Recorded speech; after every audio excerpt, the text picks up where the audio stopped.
The month of February 2014. Well, the main theme during February is that of the Mercury retrograde. As I record this, the moon is in the start of Pisces, Mercury is at the start of Pisces, Neptune's at the start of Pisces, Chiron's fairly close to the start of Pisces, and there's a lot of Piscean energy out there at the start of February.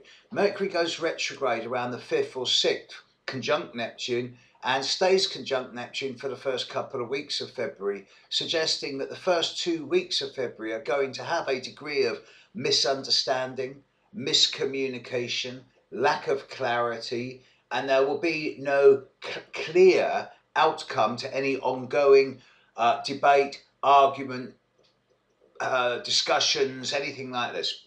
It will end in uncertainty with two different people or two different sides saying different things. And then the Mercury retrograde steps back out of Pisces and moves into Aquarius in the second half of February and spends much of the second half of February squaring Saturn. So it does seem that in the first half of February there's likely to be quite a degree of uncertainty and confusion, and in the second half of February a much more methodical, almost ruthless, like slash and burn attitude towards the facts, i.e. is this working? Yes, no. Do I want this? Yes, no. Is it right? Yes, no. At the same time, Venus is just standing still at the very start of February, conjuncting Pluto in mid-Capricorn, and there is a kind of sultry energy around for those people born around the 5th, 6th, 7th of January and July, October and April. And this will last until mid-February, and Venus finally begins to pull away as it moves forward again, through Capricorn.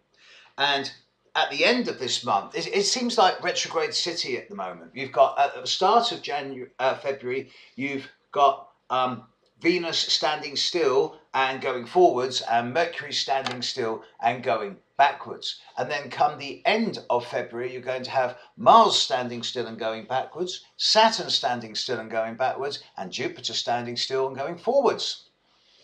Whenever I see a bunch of retrograde stroke stations or forward motions all happening around the same time, inevitably this does manifest as circumstances and events in the world, and it suggests that whilst all the retrograde energies have been around, that there's been a lot of confusion, blockage, obfuscation, and that it's not been the easiest way to see things in terms of clarity and focus. But from March onwards, there's going to be an ever increasing clarity and focus, and indeed I suspect that much of what becomes revealed at this time will not be that popular in terms of many people's eyes.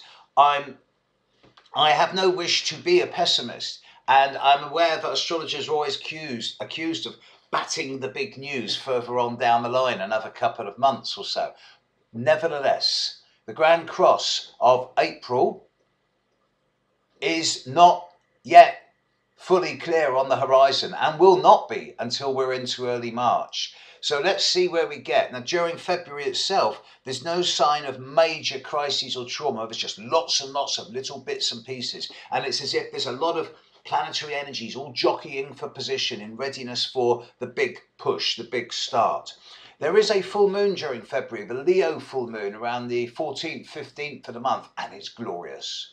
It's a beautiful full moon, and it represents a nice little window of 2 or 3 days where everyone can relax just for a few days around the full moon and actually go out and have a bit of fun and party. And why not? And why not? February is one of those months that's going to be confusing, and we're not going to get any type of clarity until the end of the month. So my advice to most people regarding February is suck it and see where you stand come the end of this month, and after this month you'll then be able to start making long-term plans.